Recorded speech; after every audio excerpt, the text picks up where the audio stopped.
அமைச்சரா ஏன் இந்த மிகப்பெரிய தமிழ்நாட்டினுடைய முதலமைச்சரா இந்த கட்சியினுடைய பொதுச்செயலாளராக இருக்கிற இவர் 54 ஆண்டு காலம் ஒரு தலைமுறை இல்லை, 2 தலைமுறை இல்லை, 3 தலைமுறையாக எங்க அப்பா மாவட்ட செயலாளர் எம்பி, இப்ப நான் இருக்கிறேன். அதே மாதிரி இவருடைய அப்பா சேர்மன். இவங்க எல்லாருமே இங்க இருக்கிற பெரும்பாலும் பாத்தீங்கன்னா ஒரு தலைமுறை 2 தலைமுறை.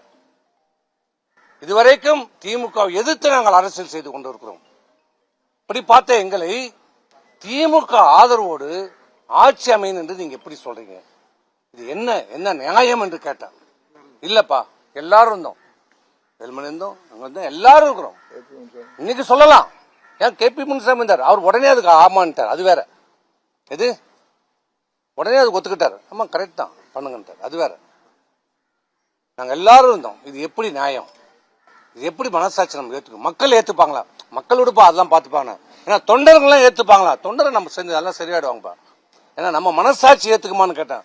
இன்னொன்னு சொன்னேன், பொண்டாட்டி வீட்டுல போனா பொண்டாட்டி விஷம் வச்சு சாவடிச்சிருவான்னு.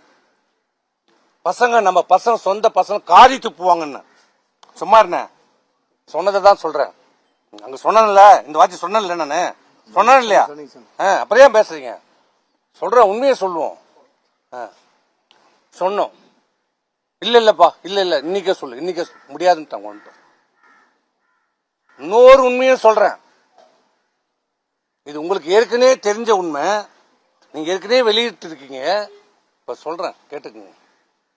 ஏன்னா அவர் இந்த அளவுக்கு எங்களை குற்றச்சாட்டாரு பதவிக்காக, நாங்க ஒரு அமைச்சர் பதவிக்காக எல்லாம் போற. அப்ப இவரு என்ன சன்னியாசம்? இவரு என்ன இதுக்கு வந்த அரசியல் செய்யறவங்க எல்லாரும் பதவிக்கு வரணும் தான் நினைப்பாங்க.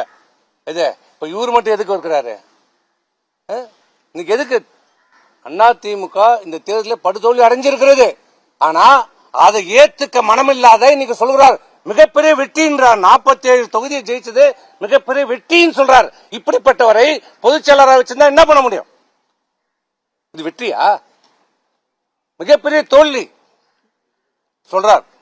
வெற்றி பெற்றிருக்கிறோம் சொல்றார். ஆனா இதே அம்மா 96ல சட்டமன்ற தேர்தலில் தோல்வி அடைஞ்சாங்க.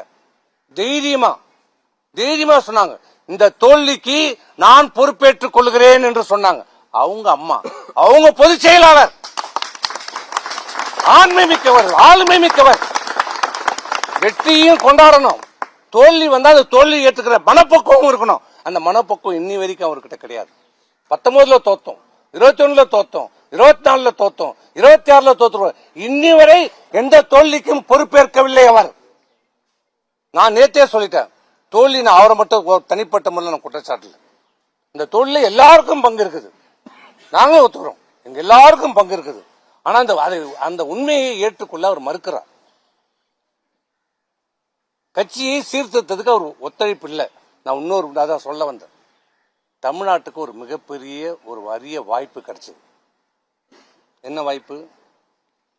மிகப்பெரிய, நடக்க முடியாத, நினைச்சு பார்க்க முடியாத, சிந்திக்க முடியாத ஒரு வாய்ப்பு.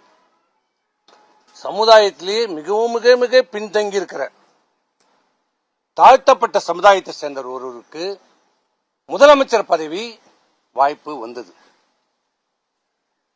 திமுகவோட ஆதரவோடு ஆட்சி அமைக்கின்ற போது கம்யூனிஸ்டுகள் நேரடியாக டக்குன்னு அவருக்கு ஆதரவு கொடுத்த உடனே திரு திருமாவளவன் அவர்களை முதலமைச்சராக ஆக்குகிறோம் என்று திமுகவால் முன்மொழியப்பட்டது. அவர் மட்டும் முதலமைச்சர், மீதி அனைத்து அமைச்சர் பதவியிலும் திமுக அதிமுக எடுத்துக்கொள்ள வேண்டும். 33 அமைச்சர்கள் நீங்க எடுத்துக்கங்க, திருமாவளவன் மட்டும் முதலமைச்சர் என்ற ஒரு வாய்ப்பு வந்தது. அது எங்களிடம், அதுதான் கடைசியா அந்த கூட்டம், அந்த போட்டோ காட்டினாரு, அதுதான் நாங்க போனது. அப்போ சொன்னோம், சரி திமுகவோட நம்மளால முடியாது, அவர் திருமாவளவன் ஒரு வாய்ப்பு வந்திருக்கிறது, சரி பண்ணிக்கலாமா சொல்லுங்க, அது என்னன்னு சொல்லுங்க. முடியாது, ஏற்றுக்கொள்ள முடியாது. அது எப்படி விடுதலை சிறுத்தைகள் கட்சின்னு ஆட்சின்னு தான் வரும்? முடியாது. நான் இருந்தால் நான் முதலமைச்சர், இல்லை என்றால் நம்ம எதிர்கட்சியாக செயல்படுவோம். இந்த சேம் வேர்டு யூஸ்ட். நான் இருந்தால் முதலமைச்சர் நான், இல்லை என்றால் எதிர்கட்சியாக செயல்படுவோம் என்று சொன்னார். அப்போ சரி இதுவும் வேண்டாமா கேட்டேன். அண்ணா திமுக தொடங்கப்பட்டதனுடைய நோக்கம் என்ன? திமுக அழிக்கப்பட வேண்டும், ஒழிக்கப்பட வேண்டும், தீய சக்தி. அதனால் இந்த 20 டிவிகே தமிழக வெற்றி கழகத்துடைய நோக்கம் என்ன? திமுக ஒரு தீய சக்தி. நம்ம 2 பேருடைய நோக்கமும் அண்ணா திமுகவும் தமிழக வெற்றி கழகம் நோக்கமும் திமுக அழிக்கப்பட வேண்டும். நீங்க திமுக போற மனநிலையில வந்துட்டீங்க.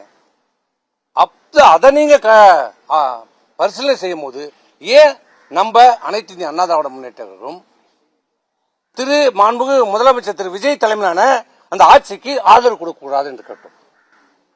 இதில் தான் எங்களுக்கும் அவருக்கும் கருத்து வேறுபாடு வந்தது. அவர் எந்த எதுக்கும் ஒத்துக்கொள்ளவில்லை என்றதால் தான் நாங்கள் வந்துவிட்டோம். இதுதான் நடந்த உண்மை.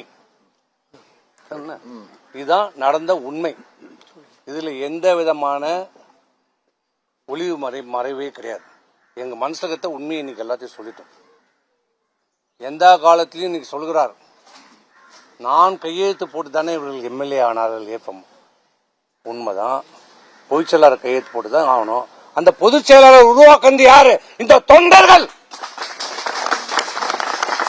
இவரா சுயமா வந்துட்டாரா பொதுச் செயலாளரா? யார் உருவாக்குனது? இந்த உலகத்துக்கே தெரியும், இந்த ஊருக்கே தெரியும், இந்த தமிழ்நாட்டில் இருக்கிற அனைத்து தொண்டர்களுக்கும் தெரியும், மக்களுக்கு தெரியும் யார் உருவாக்குனது. அவ்வளவுதான். இதுக்கு மேல நாங்க எதுவும் சொல்ல விரும்பல. இப்ப சொல்றது அனைத்து இந்திய அண்ணா திராவிட முன்னேற்ற கழகம்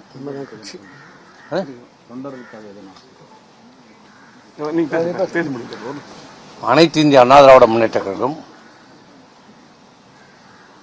எங்களுடைய தலைமையிலான அனைத்து இந்திய அண்ணா தலைமையிலான நாங்கள் இன்றைக்கு சட்டமன்றத்தில் பெரும்பான்மை உறுப்பினர் இன்றைக்கு ஆதரித்து வாக்களித்திருக்கிறோம்.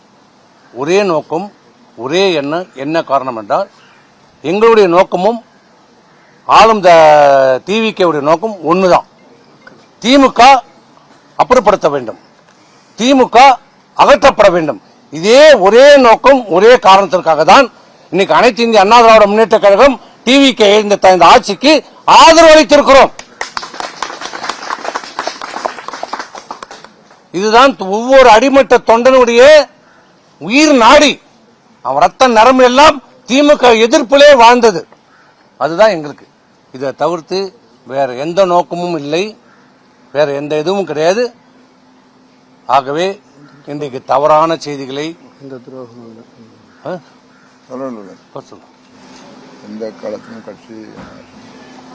இப்பயும் சொல்றோம். எந்த நிலையிலும் எந்த சூழ்நிலையும் எங்க உயிர் மூச்சு இருக்கிற வரை அனைத்து இந்திய அண்ணா திராவிட முன்னேற்ற கழகம் தான் எங்களுடைய. இது எந்த விதமான காம்ப்ரமைஸ்க்கு எங்களுக்கு இடம் கிடையாது. இதுதான் அதிமுக யார் வசம் இருக்கிறது சார்? நீங்க அனைத்து இந்திய அண்ணா திராவிடம் இன்னைக்கு அவரும் சொல்லிட்டார், நாங்களும் சொல்லிட்டோம். அவர் பொதுச் செயலாளர் இருக்கிறார். இன்று வரைக்கும் அவர் தான் எங்களுக்கு பொதுச் செயலாளர். அதுல எந்த மாற்று கருத்து பொதுச் செயலாளர் இன்னைக்கு சட்டமன்றத்திலே சொல்லியிருக்கிறார். அனைத்து இந்தியாவில் எந்த பிளவும் இல்லை என்று சொல்லியிருக்கிறார்.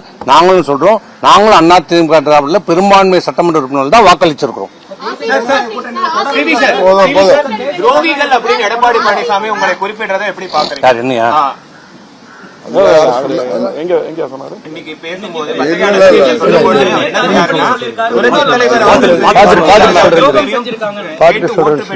இப்போ கட்சிக்கு எதிராக செயல்படுறது துரோகத்தின் விளைப்பாடு அப்படின்னு. இல்ல இது துரோகம்னா இதை ஒரு துரோகம் சொல்றாருன்னா திமுக போனோம்னு சொன்னாரு. அப்புறம் அதுக்கு நீங்களே பதில் சொல்லிக்கணும்.